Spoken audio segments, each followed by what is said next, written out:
This episode of On the Beat is brought to you by Ingles. Shop online with Ingles Curbside Pickup. New curbside stores opening every week.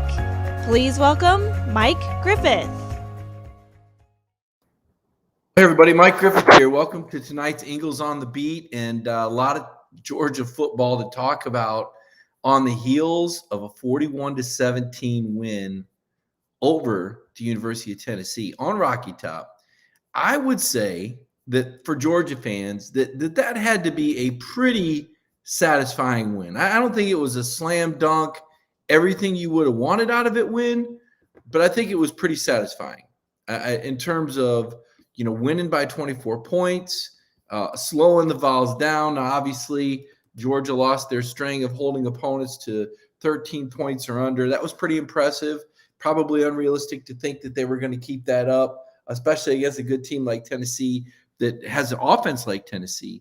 And yet at the same time, they give up 10 points in the first quarter. Gave you a little bit of a thrill, a little bit of excitement there, right? A little bit of difference, that you had some question about how the game might go for a little bit maybe.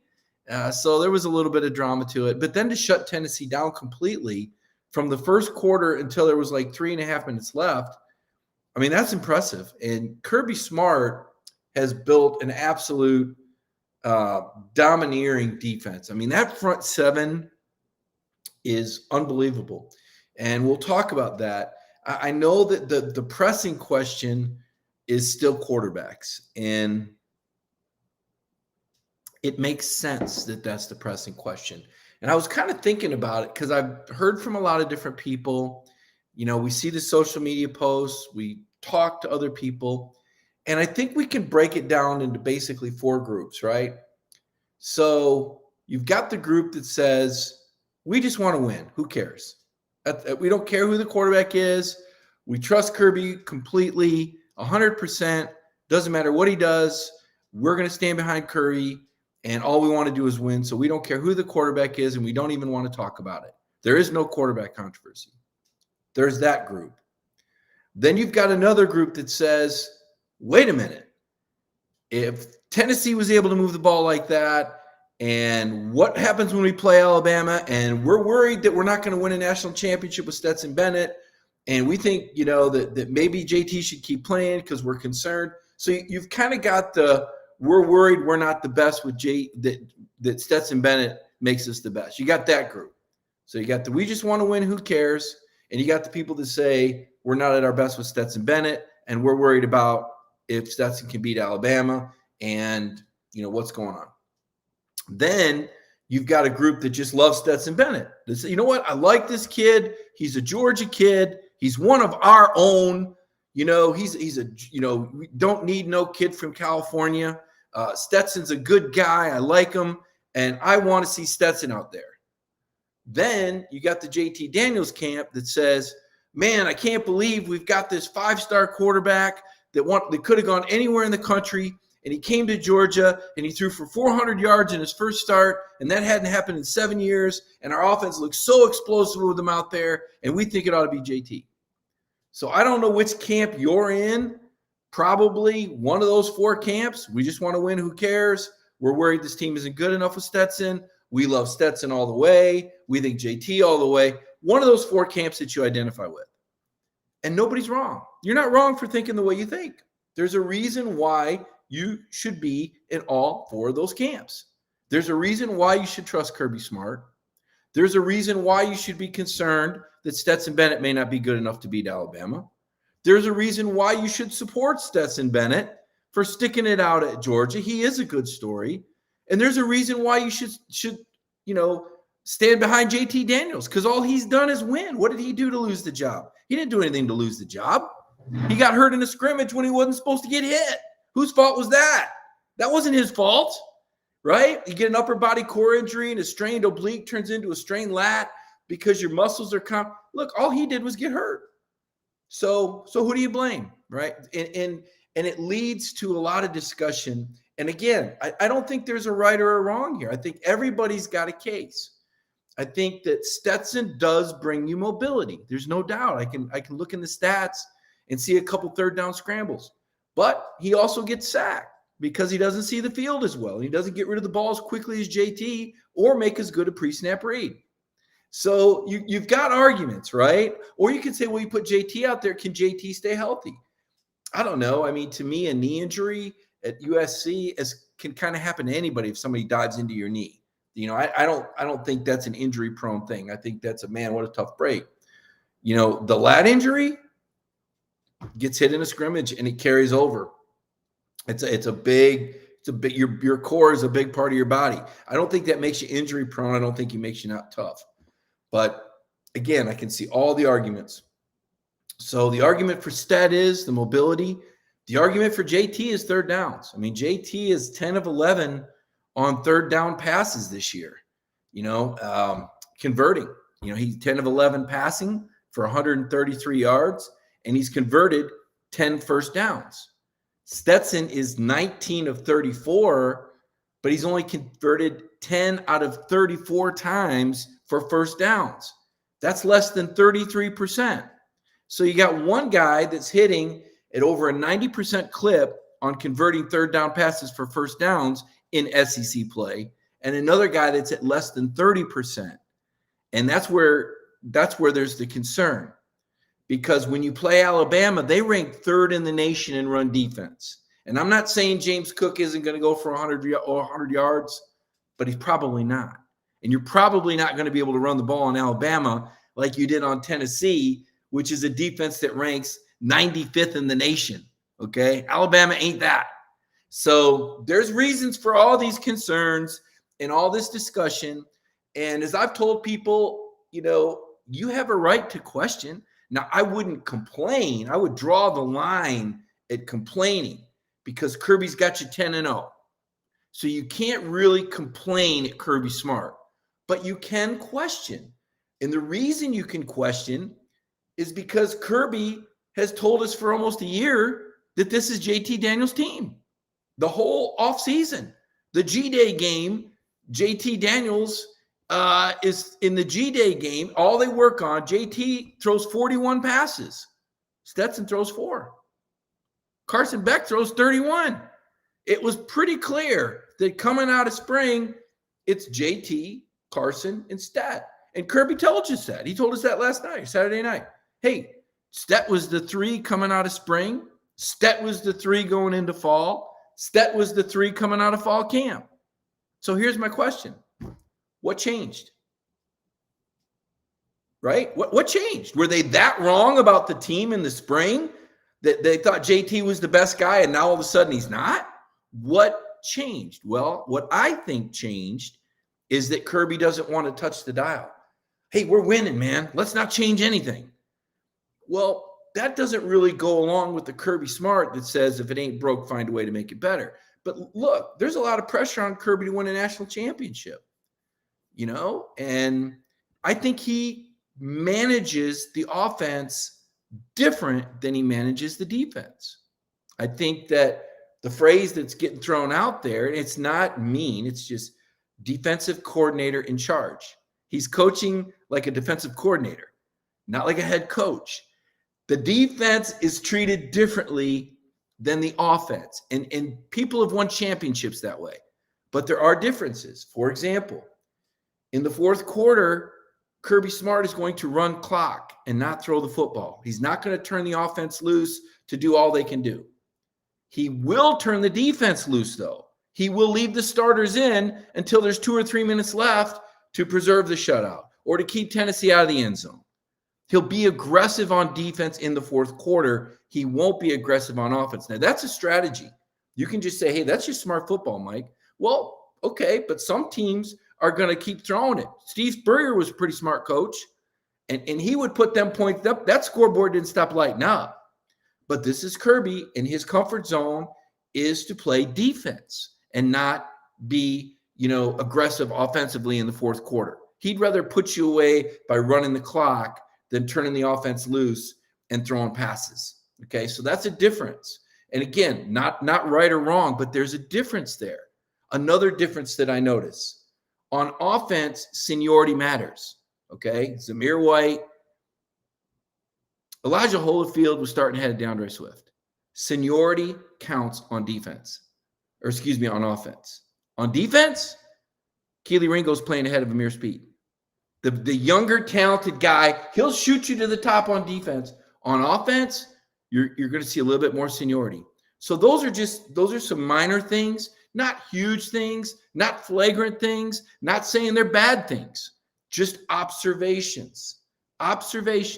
And we can ask and we can talk about it. And Kirby knows it because Kirby bleeds red and black. He knows he's got fans that care, that are passionate, that are going to ask questions.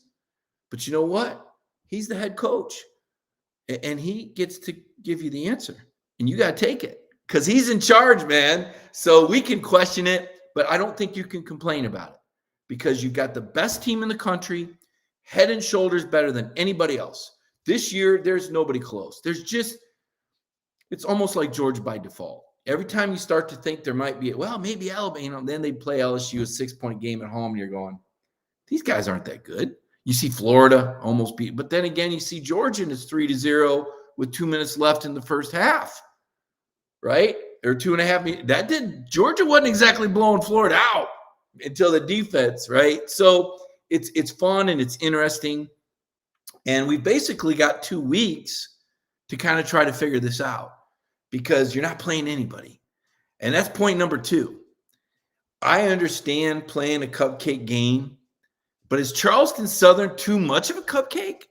Kirby brought that up today. He knows that fans don't really want this game, but he also knows that schools like this need this, right, to help support athletics. And he thinks that FCS football needs to exist because a lot of these parents are going to have kids that are going to play football. And Kirby's kind of a football purist. So he likes doing this game. Here's my idea. And again, this is where I know a lot of people get mad. But this Georgia Tech home and home thing, I think it's just one of 2 things need to happen, in my opinion. Either move this game to the beginning of the year, call up Clemson, say Clemson, or call up South Carolina. Call up South Carolina and say, hey, Carolina, here's what we're going to do. You move your Clemson game to the start of the season. We're going to move our Tech game to the start of the season. And South Carolina and Georgia are going to play in the last game of the year. Or do it with Florida. Maybe the league office. Play Florida. I don't like playing rivalry games the last week of the year before the SEC championship game. I don't think it's good because the rivalry team, Georgia Tech, will have one mission in life, a kamikaze pilot mission. Georgia Tech season stinks this year. They're not going anywhere. There's one thing they can do, and that's hurt Georgia. Beat Georgia, hurt Georgia, go all out, make a highlight like that Georgia Tech guy that hit DeAndre Swift going 100 miles an hour, and it hurt DeAndre Swift last game of the season. Then you go to the LSU and Swift can't run the ball because of your rivalry game. I mean, what in the world are you doing here? I'm not saying an SEC game would be easy, but I don't like the rivalry out-of-conference game late. I don't like it. It doesn't belong there. I like seeing Alabama-Auburn play their game, right?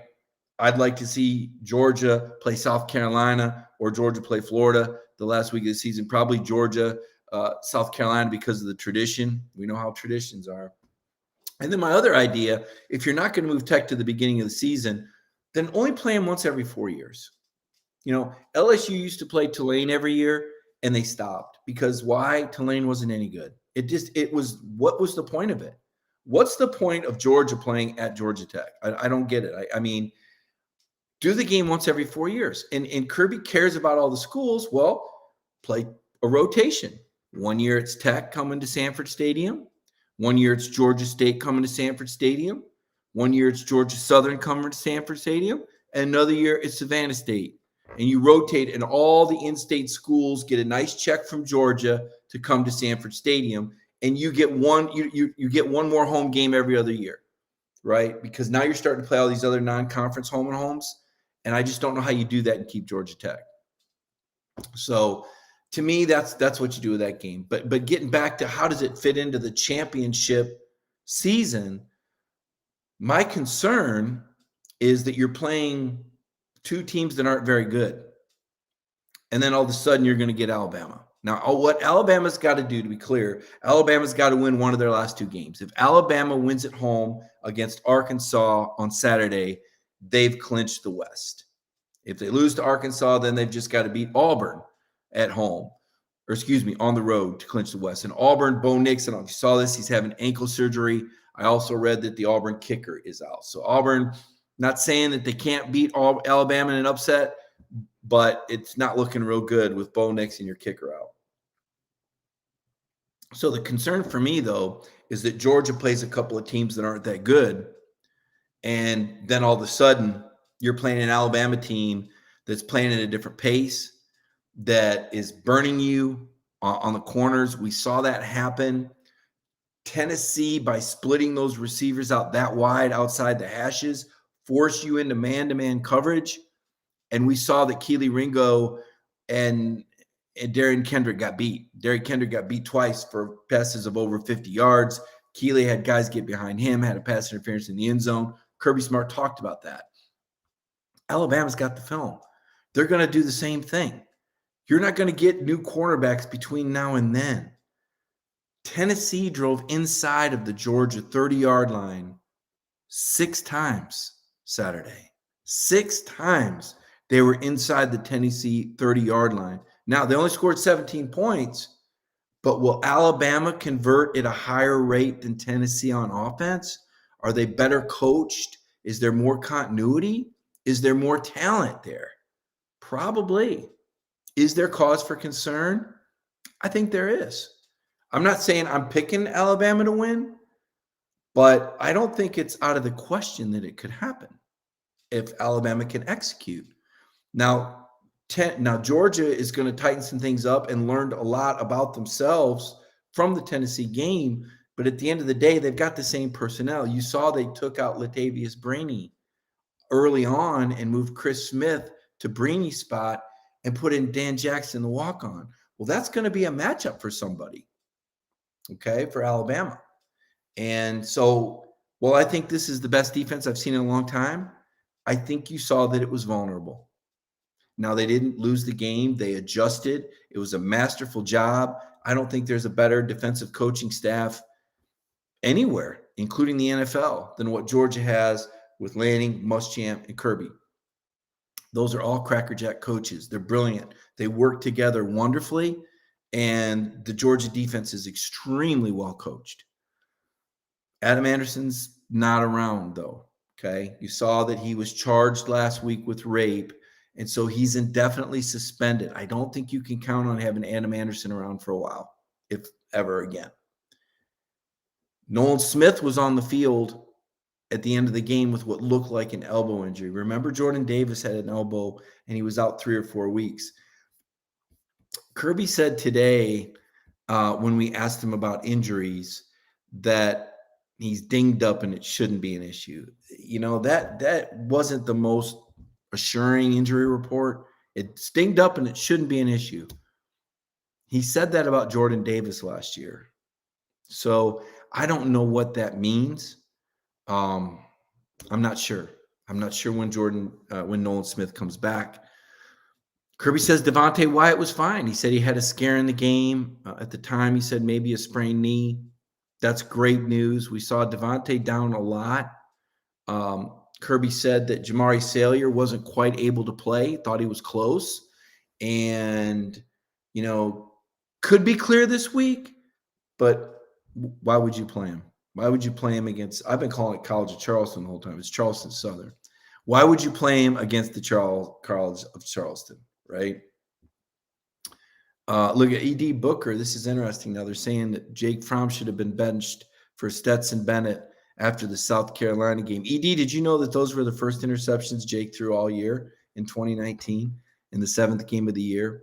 And that 2 of them went – one of them was off the hands of Tyler Simmons in overtime, and Rodrigo missed a field goal that would have won it. Dominic Blaylock was a little ill. He's going to be back soon, Kirby said. Didn't set a timetable. And then Kirby went over Arian Smith's injury history, which I thought was interesting because on the one hand, Kirby was complimenting Arian because he's worked so hard to keep coming back. But on the other hand, it kind of spelled out just how injury prone this gifted speedster has been. He says he has a fracture in his lower leg, says he doesn't know how long he's going to be out. To me, that doesn't sound good. Probably sounds season ending. But he kind of goes back and he says, he got here and he had wrist surgery. He had an accident in the summer. I don't know if I remembered the accident. Then he had a meniscus, which is a knee injury. He said he came all the way back to contribute some last year. I think he had 2 catches. He comes back, has some groin injuries, some tears, and then he runs track in the spring. He was part of a school record time, and I think they took second in the NCAAs in the relay. But he's running track. Then he comes back, and he has another groin injury after track season, misses time. Then he has the issue on the shin in the second game of the year, and he misses 4 or 5 weeks, and he comes back and catches a 35-yard touchdown pass against Missouri, and now he's gone again. So I think he's got 5 career catches, and 3 of them are touchdowns. So when Arian Smith's around, he's pretty good. But I do think there's something to it when we talk about track athletes and training for track and then having the durability to play football. You don't see a lot of athletes that are successful doing both in college. Some are. I think Willie Gault was an example. I think he's in the Georgia Hall of Fame. I think I remember doing a story about him being from Georgia. But you really don't see a lot of guys that run track and play football successfully together. So this is going to be interesting to me. Is Arian Smith done with football? Is Arian Smith done with track? Do we continue to see him try to do both? And if so, is this kind of what you're going to get? 2 or 3 catches a year? That's it. I personally think that Arian Smith probably needs to make a decision. Now, I'm not his dad and I'm not him, and he can do whatever he wants. But in his own best interest, to be the best at something, I think in this case, he probably needs to make a decision for his own benefit, because he doesn't want to be unhealthy when he runs track, and he doesn't want to be injury prone when he plays football. Now, he could make a decision and still get injured, but it seems to me that when you train, you're building up certain muscles, fast twitch muscles, ligaments. I just think football shape is different than track shape, in my opinion. And we'll see how that pans out. Arian Smith is a fantastic football player and a wonderful track athlete. But I don't think he helps himself out trying to do both.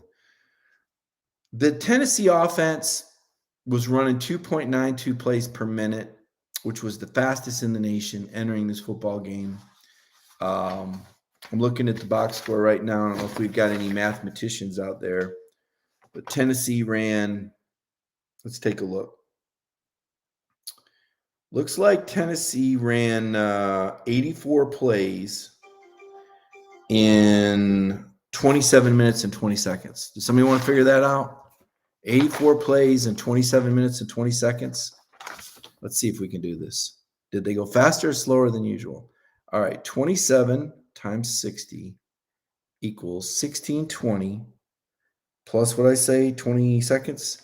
So they played 1640 seconds divided by a number of plays, which was what? 84 equals 1 play every 19.52 seconds. So against Georgia, they were actually faster than that. They were running over 3 plays a minute against Georgia. That slightly faster than their average. That's pretty significant, right? Pretty fantastic. Georgia came into the game ranked 116th in the nation in pace of play. They were running 2.06 plays per minute. So let's see if Georgia speeded up. And I'll bet they did, because remember near the end of the first half, Stetson and the Bulldogs had that impressive 90-yard drive. Stetson hit a Donnie Mitchell a few times. You know, I tell people all the time that Kirby can play offense when he wants. He's always got that card to play. I think about Jake Fromm's great game against Alabama in the 2018 SEC championship game. Jake was fantastic. He was over 300 yards. He was completing 70% of his passes, 3 touchdowns, no interceptions. And you go, why don't they do this all year? Because they didn't have to, right? But it was always there with Jake. Anytime Jake went 2 minute, he was really good. Like JT, could see the field, pretty accurate, one of the lowest interception rates in school history. In fact, may have the lowest interception rate in school history. But that's just not the way Kirby wanted to play offense with Jake. But and I kind of and you saw that with this 2-minute drill at the end of the first half. You're like, oh wow, they can go 2 minute. Yeah, they can. They just choose not to. Again, it's a comfort zone thing for a coach who's been a defensive coordinator for a long, long, long time. It's going to take Kirby a while to evolve into that place where Saban is at, where he doesn't, hey, whatever it takes. And we thought everybody was convinced that you needed great offense last year. Maybe this year you don't. We'll find out. But I want to get back to this pace of play for Georgia and see what theirs was. So their time of possession was 32 minutes and 40 seconds. So 32 times 60 equals 1920 plus 40 equals 1960 divided by, how many plays did we say they ran? 70? Let's see. Divided by 70 plays equals 28. So that's 2.8 plays per minute. Does that sound right? Hope I didn't botch that. I did think Georgia moved faster than they typically did. No, that can't be right. That can't be right. I did something wrong there. Fact of the matter is, Tennessee was fast as ever, and they only got 17 points on Georgia, even moving that fast. And they got it early. The touchdown drive early, right? They kind of shocked Georgia after all that prep. I mean, I was blown away when I saw the blown coverage. I'm thinking, we don't see that at Georgia, do we? We don't see Kirby Smart teams bust on defense. Remember in the Peach Bowl on the first play of the second half when the guy ran right up the middle because the gap got blown? And I thought, when is the last time that happened? And I looked it up, and I think it was like 3 years ago. And yeah, Shelton Tucker says he'd be the only walk-on. I mean, Baker Mayfield was once a walk-on. He didn't win the title. But do we really think Stetson Bennett is as good as Baker Mayfield? Maybe you do. I don't want to disrespect anybody's opinion or hurt anybody's feelings. Some people might think that, and that's great. We asked Kirby about playing defensive starters late in the game. I think the Rivals reporter, Anthony Dasher, asked the question. And because not all the starters, but a lot of the starters were in late in that Tennessee game when the game was in hand. So why was Nolan Smith out there to get hurt was basically what the question was. And Kirby said, I don't think any lead is safe when you talk about Tennessee. He said, last I checked, they had 13 plays and 21 points on Kentucky. So you got to be careful. So basically it was that he didn't want to take any chances. And then he talked about the travel roster, only having 70 guys there, 30 or 35 of them defensive guys. So that was kind of his reason why, was because of a smaller roster, and he was worried that Tennessee might come from 41-10 down in the last 4 minutes. That's what he said. Now, Kirby, I see some people are making comments about JT, and if you missed the beginning of the show, I want to recap quickly. I want to, and ask yourself which camp you're in, right? As we look to solve our issues with our anxiety or our problems or our weaknesses, we must identify our problems. So you have to ask yourself which camp you're in. Are you in the, we just want to win, we don't care who starts, there's no quarterback controversy because Kirby says there's not? Okay, there's that group. Whatever Kirby says, we don't care, just win. There's the other camp that says, Mike, who are you trying to kid? We're not good enough with Stetson Bennett. This is going to catch up to us and cost us a national title. There's that camp. There's the Stetson camp that says this is a Georgia kid, born and raised, don't need no California guy. Stetson Bennett's hung out, and look at the way he runs, and he's a great player, and the team loves him. And then there's the JT camp that says, are you kidding me? This guy is a golden goose that landed in your backyard, threw for 400 yards the first game he played, and all he's done is win. He's 7-0. He completes third down passes, and the offense handles like a BMW when he's in there. Everything clicks and moves. Why wouldn't it be JT? So I don't know which camp you're in, but you're probably in one of them. So I'm going to go back to what Kirby said today about JT Daniels. And, I see the rumors here. Look, I can tell you, JT's 100%. He wants to play. His parents are not an issue. He's not in the doghouse. There's nothing wrong. This is a coach's decision. Kirby is picking Stetson over JT, period. There's nothing else to it. There is no conspiracy. So just to be clear, don't make stuff up because it's not there. It's as simple as that. Kirby's transparent about it. And I asked him after the game, I said, well, because Kirby brought up that Stetson, was a former third stringer and what a great story. And, he's played, JT got hurt and Stetson's done tremendous things since JT was injured. And so I brought up, well, why wouldn't you play JT? Because you brought up Kirby brought up the South Carolina game and said, well, JT played great. We put Stetson in, he threw an interception. Well, since then, Stetson's gotten better, he said. So I brought up and said, well, Kirby, against South Carolina, you pulled JT out on the third series and played Stetson, even though the team was winning and everything was fine. So why would the substitution pattern be different now? And Kirby didn't come out and say, because our game plan is to run the ball. But if you looked at his answer, he talked about continuity. He talked about timing with receivers, which why wouldn't those have been issues earlier this year? But what was different was he said sometimes in the run package, the quarterback's got to pull the ball. So he was basically saying he thought Georgia needed the quarterback to run the ball to beat Tennessee, or he thought that was the most effective way for the offense to operate against Tennessee was to have a quarterback capable of pulling the ball. And that was why. That was the explanation. So someone asked today, I think it was Charles Oldham of the Associated Press, asked Kirby about, well, last year JT went to the scout team. Is that an option for him this year to get more reps? And Kirby said, no, the biggest change is he's been working with the twos. He goes out to practice and takes quality reps. He takes ownership in those. And he watches Stetson's reps and goes over what he saw on defense. A lot of times the plays are the same in terms of what the ones and twos gets. So he anticipates the throws and does what he does in the games. He said it helps the other guy. He says, I don't know if you're aiming at, will JT go down to the scout team? That's a way different circumstance right now because he's the guy who is just repping with the twos and getting his reps. He's done a good job handling that and continues to work to get better. He's done a good job when he goes against us defensively, right? There's Kirby talking like a defensive coach. Goes against us. He gets to work good on good, not the scout two. So when he gets to work against first team defense with the twos is what he's saying.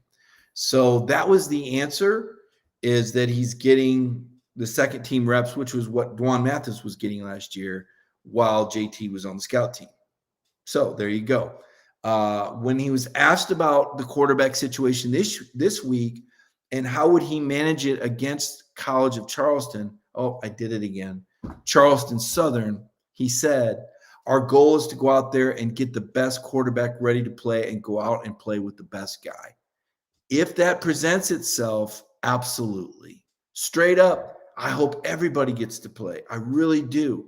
I hope everybody gets to play, but I don't control that, Kirby says. Kirby doesn't control that. Excuse me, I'm just the head coach. I don't control who plays. Kirby, you control that, okay? What I do control is how we prepare and go out and play the game. So the hope is we go out and play our best game. But it would be remiss if you go around thinking you're in the middle of the game in the fourth quarter. So he's basically saying it would be irresponsible for him to think that they're going to just be able to unload the bench in the fourth quarter. He's got to prepare like it's a title fight. This is the nature of what Georgia and Kirby do. They play every game to their standard, not to the scoreboard. He's going to prepare to beat the best that the College of Charleston Southern has.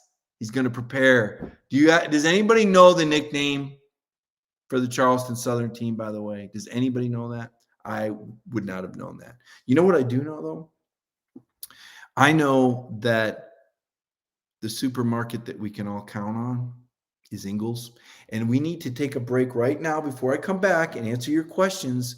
We need to recognize our sponsor, Ingles, that makes this program possible, that takes care of us, that we can rely on, that's been there for us throughout the entire pandemic.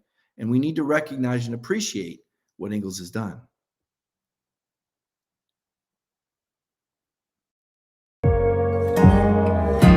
It's in our hearts to feel for you.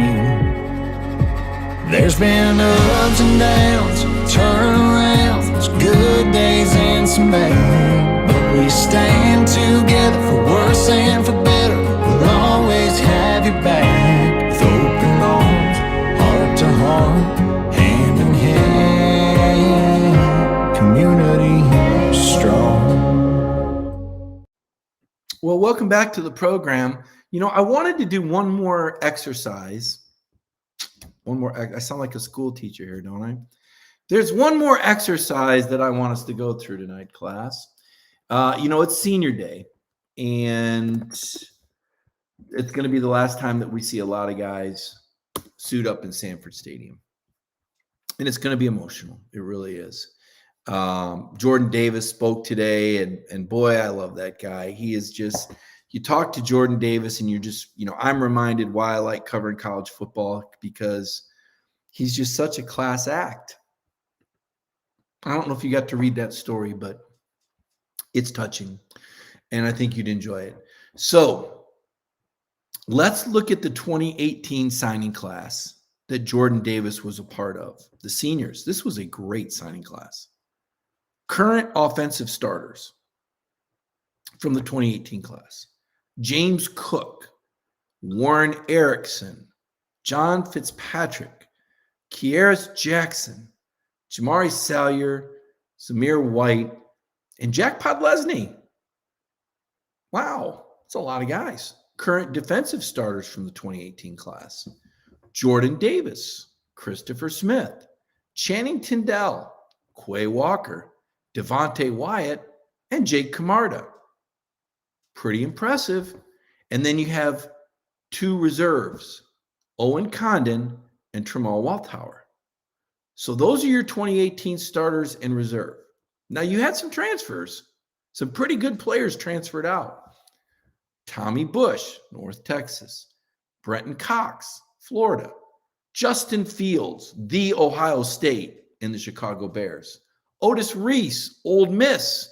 Luke Ford, Illinois. Cade Mays, Tennessee. Devad Wilson, Central Florida. Current NFL players in the 2018 class that finished at finished at Georgia and were drafted: Tyson Campbell, Azeez Ojulari, Trey Hill. A player by the name of Nadab Joseph was a junior college player at Independence. When he came out, he ended up at Nebraska. Currently, Adam Anderson is suspended. So those are your 2018 players. Now, there's also some 2017 guys that are going to be probably making their last appearance, all right? And those 2017, well, not all of them, though. Not all of them. I want to be clear on that. 2017 Georgia signees: Stetson Bennett. He has another year of eligibility and is expected to come back. Amir Speed, William Poole, Robert Beal, Latavius Brainy, Justin Schaefer, Julian Rochester. I was thinking this is probably the last game that a lot of these guys may play in. Certainly the last start for Justin Schaefer. I was looking at him today. Good college football player, but just doesn't have the NFL size right now. But what an athlete, and a good story for Justin Schaefer. But this will probably be his last football start. Unless, at least I don't think he'll do it in the NFL. I guess he could go to Canada or the Arena League or something. So I started to think, well, that's a lot of guys. That is a lot of guys. Now, Warren Erickson, John Fitzpatrick, Kearis Jackson, Jack Podlesny, those are all fourth-year juniors. So I think they're coming back. I do think they're going to come back. But then I started wondering to myself, what underclassmen might go pro? Like Nakobe Dean. Are we seeing the last start for Nakobe Dean? Probably in Sanford Stadium. Probably. He's projected, last I saw, he was projected number 10 in the first round by Mel Kiper. I'm not going to tell Nakobe what to do. And maybe I'm wrong. He may want to stick around and get his degree. Here's the thing. This is where Georgia's got to get creative. You've got the NIL, man. Could there be an NIL deal that would pay Nakobe Dean enough money to come back for another year? Is there a booster with a business that would pay Nakobe Dean $1 million to come back for another year at Georgia? Would that be worth it? How much would you pay for Nakobe Dean to come back for another year at Georgia? Nothing is off the table, guys and gals. Kentucky gave a freshman basketball player a Porsche deal. What would it take to pay Nakobe Dean to come back for another year? This is where we're at with NIL. And the schools that are creative are going to keep players for their senior year. They're going to pay them. What's the value of Nakobe Dean? I mean, if Bryce Young from Alabama's got $1 million in endorsement deals, why can't Nakobe Dean have $1 million NIL deal? Instead of a booster donating $1 million to the University of Georgia, why doesn't he start a t-shirt company and pay Nakobe Dean $1 million? Pay the player. Don't give the money to the university. Come up with an NIL deal. It's legal. This is where we're at. That's what I'm thinking. Who's going to be creative? Who's got the booster base with the deepest pockets to make this happen? You know, one name I heard? How about Arkansas? What if Walmart decides they're all in on the Hogs? Right? Who's the famous investor out there in Omaha, Nebraska? Gosh, that owns the Clayton Homes. That's slipping my mind. One of the richest men in the world. What if he decides to bring Nebraska football back and starts paying guys $1 million to sponsor, whatever, NIL deal? This can happen. It's the way I'm describing it is very raw, rudimentary, but this can happen. So, Nakobe Dean, barring $1 million a year NIL and his desire to get his degree. Who else could be playing their last game as an underclassman? Do we think Nolan Smith? I don't think so. I think Nolan Smith just turned the corner. The second half of the year, he's been blowing everything up. And I think Nolan Smith is a guy that if he comes back is going to be an All-American, is going to be a team captain. We're going to see him with a big NIL. We're going to see him on TV a lot. He likes to do interviews. He's a great spokesman. So I think Nolan is coming back. I'm going to say Nolan comes back. Let me take a look who else as I scroll through here to see what potential players. Is Carson Beck coming back? He could be. He could be. We'll see. Maybe not, though. Maybe not. He was told he was the 2. He's not. We haven't seen him in a minute. Doesn't mean he's not coming back. Doesn't mean that he is. Brock Vandegrift coming back? Maybe, maybe not. I don't know. Sure looked good to me in what I saw in the G-Day game.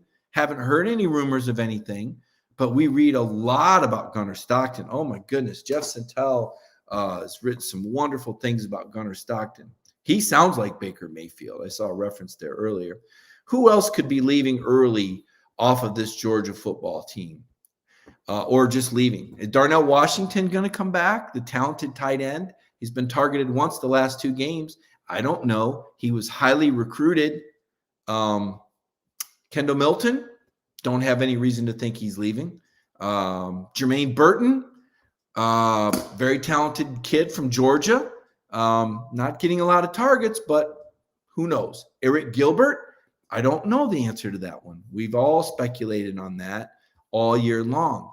Who else could be leaving Georgia? As I go down the roster here, I can't think of any other obvious guys. Lewis Seen, I'm kind of 50-50. Lewis is one of the top 5 safeties in the NFL draft. This to me is the kind of player that needs to come back, in my opinion. Get Lewis an NIL deal, $500,000 a year. Make sure he's got an insurance policy. And Lewis strikes me as the kind of guy that goes from a 3rd-round pick to a 1st-round pick because he's special. I mean, think about how much better Richard LeCounte was, when he came back. I mean, Richard was going to be I think, 1st or 2nd-round pick. I think he was going to have slam dunk All-American year. And I think Lewis would be just dominating play. But again, that's his decision. JT Daniels, does he come back? I can't read into that situation. I don't know the quarterback room. If Stetson comes back, does JT come back? I don't know. If you're JT, do you come back? If you're Stetson, do you come back? I don't know the answer to that question. How about Trayvon Walker? That's another one. Could he do like Jordan Davis and come back to be a first-round pick? Or is it time for him to fly and maybe be a second round? I'll tell you, he's a physical marvel, and he's going to blow up at the combine. But Trayvon Walker, Nolan Smith, Lewis Cine, these are the kind of players that Georgia needs to come back to have a tremendous season in 2022. Darian Kendrick, I think, probably leaves. We'll leave it at that. We don't want to get too far ahead of our skis, so to speak. Just an exercise, just a thought. Warren Buffett, I see, my producer tells me, was the investor in Nebraska with all the money in the world, who, if he ever decided to get serious about college football, could help Nebraska get back. NILs are game-changing. Let's take a look here at some of the questions. Can JT run? Yes, he can. He just doesn't need to. When you're completing 10 of 11 passes for third down conversions, it's better when you get the ball in the hands of Kenny McIntosh, James Cook, Jermaine Burton, Adonai Mitchell, Darnell Washington. Those are the guys that you want to see with the ball in their hands, not the quarterback. Not the quarterback. Those guys. That's the difference between someone that can distribute the ball. It is exciting when Stetson runs. It kind of reminds me of when the squirrel's out in traffic and you just don't know which way he's going to go. He's so little and he squirts through there and he runs and it's exciting. And he's a tough guy. And it's fun to watch him scramble. He's like a mini Brett Favre, right?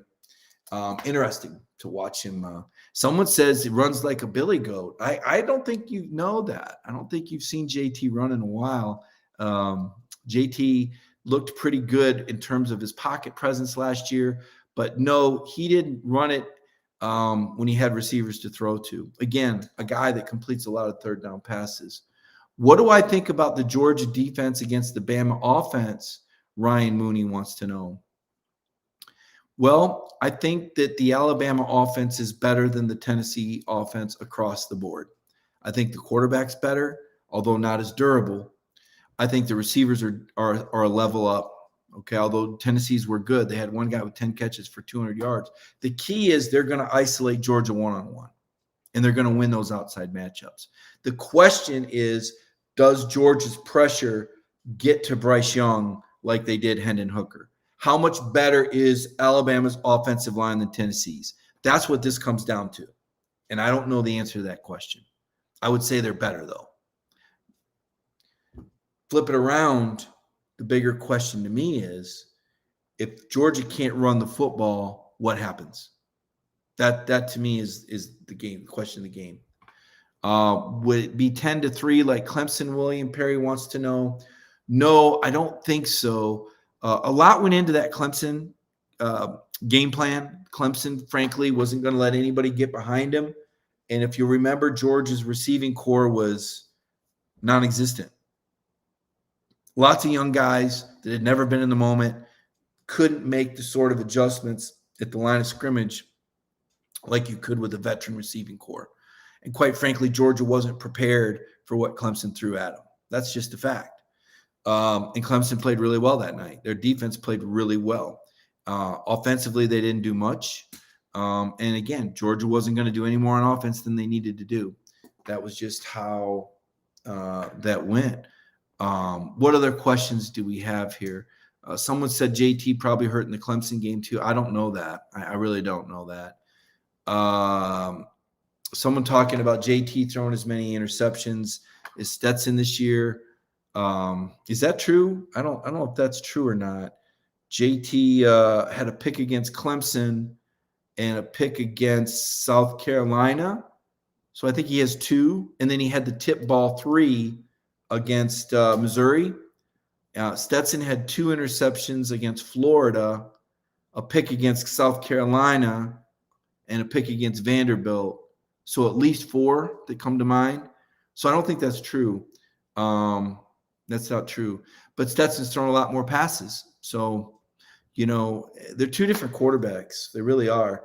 One quarterback runs a lot of RPOs and has to have the benefit of the run and runs a lot of play action, shot plays, right? Whereas JT goes to the line, more of a pass-first offense, higher volume of throws. The last game was the first time all year that Georgia had thrown more than 20 passes in a game that Stetson started. So the game plans vary a little bit. We've seen JT throw a lot of passes. And then I think we saw last year, which game was it? Maybe South Carolina, where he only threw 17. So it's interesting to see, how different the offense can be. Like I said, here we see W talking about a carpetbagger, a player from outside the state. And, part of this to me is interesting because part of Georgia becoming one of the best recruiting teams in the country is getting players from other areas of the nation that fit the team needs and not being that regional team they'd always been. By having great facilities and having great coaches that can develop talent, that enables Georgia to go to California and get a player like Brock Bowers, like Kendall Milton, like JT Daniels.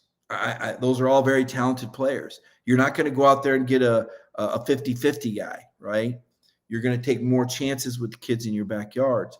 But it almost seems like there's some regionalism here from Georgia fans, that Georgia high school coaches that don't want the players from outside the state coming to Georgia. And it's to me, this is part of the evolution of the University of Georgia. I mean, the grade point average to get in has changed drastically. This is now becoming one of the best universities in the world, not just in the country, among public universities. So, and I see the football team growing like Alabama did. When I covered Alabama in the 1990s, they were a regional team, and it seemed like 75% of the guys were from Alabama or one of the border states under Coach Stallings. I left there to cover Tennessee, and Tennessee had guys from all over the country. Why? Because Tennessee had facilities and they had great exposure when Peyton Manning was there. So Tennessee was able to recruit nationally, and that talent really helped Tennessee out. They really won a lot of games on talent. And now Georgia has grown into that national recruiting base. They've had to earn it. They've had to work for it. But there's some people that, like they say, they call JT a carpetbagger or California, whatever. And you see that regionalism. And I wonder, does that dissuade? For example, I saw that there's a cornerback from Mater Dei. I think he's the number one cornerback in the country. I talked to his dad when I was out in California, and I know that he had interest in Georgia. There was also an offensive lineman that played at the rival school in Cloverdale, St. John Bosco, Ernest Green. And I sat down with him, and he had interest in Georgia. I wonder if they feel like if Georgia people, carpetbagger, regionalist, I wonder if there's a backlash at all. If, the JT situation, recruiting is so fluid. It's just you wonder what dynamics play into it. So I always tell people, be careful what you put on message boards. Be careful what you put out there, because there's other coaching staffs that take screenshots of things. They used to cut out articles. There's a lot of that sort of recruiting going on. I know this because I've talked to coaches that have recruited, and they've told me how they recruit against different schools. Okay. So they use those comments they see. And when they go to the recruit, they show the parent, look, do you really want to go here? And they all do it. Don't kid yourself. They all do it. The head coach doesn't do it. That's beneath. Kirby Smart doesn't do it. That's way beneath him. Coordinators don't do it. But there's a lot of different levels of people involved, and kids get mail, and what's in the mail? A lot of interesting things. Someone saying Stetson beat Alabama, or will it be a tip show like last season? I think Stetson's improved a lot since last year. I don't see as many as those tip passes. And I also don't see him being asked to run the same kind of offense. I think Todd Monken has done a tremendous job with the play calling and designing an offense that really emphasizes the strengths of Stetson Bennett. I think you see a lot of guys running open, and Stetson finds them sometimes. And I think he's not being asked to make a lot of the same sort of throws that got him in trouble last year. And again, I give Todd Monken all the credit because I think he's brilliant. speaking of money, that's a guy that I think needs to get paid.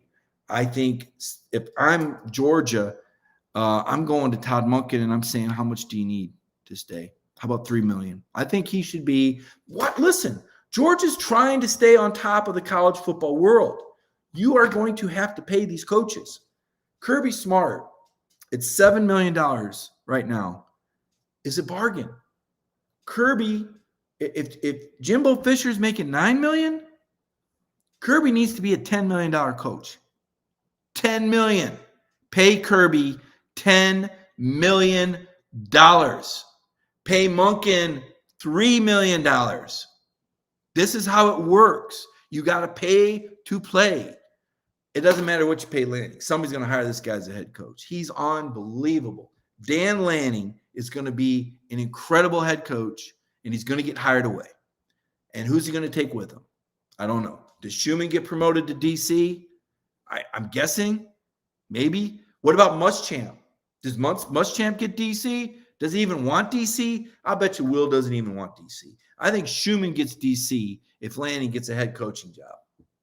That's what I think. And I hope Monken stays for Georgia's sake because he's incredible. He's just incredible. He's a great football coach. Doesn't matter who's at quarterback, Todd Monken makes it go. And again, pay the head man. Pay Kirby $10 million. And if Kirby wants the Georgia game in Athens every other year, give him the Georgia game in Athens. Pay the man and honor what he wants to win football games. Again, you can question things, but you can't complain about Kirby Smart right now. You can't do it because he's winning games and he's coming through for you. He's delivered. So there you go. Those are my thoughts tonight. I hope you guys have enjoyed the show. I told Michael Carvel this wouldn't be a long show. It turned into a long show. I always end up, you guys always get me going. It's going to be a fun week. I'm telling myself that. Let's be honest. They're playing Charleston Southern. This is a blowout game. I don't even – what's the mystery? Like, who does Kirby decide to play? How does he break it down? Do we really get any read on it at all? It's kind of a bye week. I mean, it's – what other games should we watch, right? This – and Georgia Tech too, by the way. I'm just by the second quarter of Georgia Tech, I mean, where's the food tray, we got to wait till December 4th till we see a real football game again. Now, Kirby be like, no, these are all games, every quarter, every play, every minute, play to a standard. But for us, we're going to be like, Charleston College of what, right? But seriously, though, have fun with it. Read between the lines. Kirby's going to do another press conference tomorrow night, and we'll have video up of that. And Connor and coverage will be on. Connor will have some thoughts and opinions. Wednesday night at Centel's Intel, and Jeff always has interesting lists and recruiting news and fun stories to tell. Thursday night, we typically do cover 4, and then Saturday, right? And don't forget, every day, it's Dog Nation Daily with Brandon Adams. And Brandon had some interesting commentary today about Carson Palmer, Jared Palmer, Jordan Palmer, JT's quarterback coach coming in. That's not a big deal. Okay. That's normal. JT's fine. He talks with Palmer every week. Palmer is one of the best quarterback coaches in the NFL, and that's one of the luxuries JT has. He's been one of Palmer's prized pupils. So there wasn't much ado about that other than, that's what quarterback coaches do, right? Terrence Edwards probably talks every now and then to his receivers that he coached up. And those are resources for players. And Kirby's all about resources. So that's good news. But anyway, enjoy the week. If you want to hit me up, follow me on Twitter at Mike Griffith 32. At Mike Griffith 32. I need an army because there's a lot of people that, man, I do that Paul Feinbaum show. I'll be on this Thursday, by the way. Unless he's at an event like SEC Nation was in Knoxville, so I was on stage Friday with him. I don't think they're going to be at this game, so that'll be a Thursday appearance. Maybe Friday, depending on what my assignment is. Maybe I'll be on stage Friday, but that's a Thursday SEC Network deal. But if you follow me on Twitter, I'll put on when I'm going to be on there. If you want to see me on Feinbaum, that's kind of fun. I never know what Paul's going to ask. I talk a lot about Georgia. Sometimes I have to tell Paul Paul, can we talk about the number one team? But it's a lot of fun. But to everyone, enjoy the week. Thank you, Michael Carvel, for your production. And what's the over-under this week? 70-0 for Georgia, something like that maybe? I don't know. We'll check it out. Have a good one, everybody.